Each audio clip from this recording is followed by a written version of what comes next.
আসসালামু আলাইকুম রহমতুল্লাহ বারাকাতুহু। দেশের বাইরে যে জায়গাতে দেখছেন সকলের প্রতি শ্রদ্ধা রেখে স্মরণ করছি।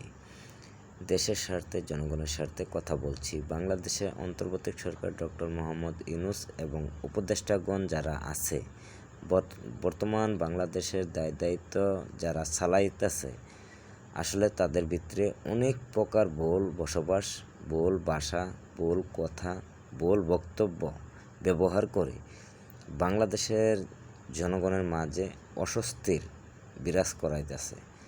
তো বিশেষ করে আসলে উপদেষ্টা সমন্বয়ক যারা আছে সকলকে অনুরোধ করে বলছি, আপনাদের ভিতরে যারা ভুল বক্তব্য দিবে, ভুল কথা বলবে, তাদেরকে একটু সতর্কবার্তা দেওয়া উচিত মনে করি।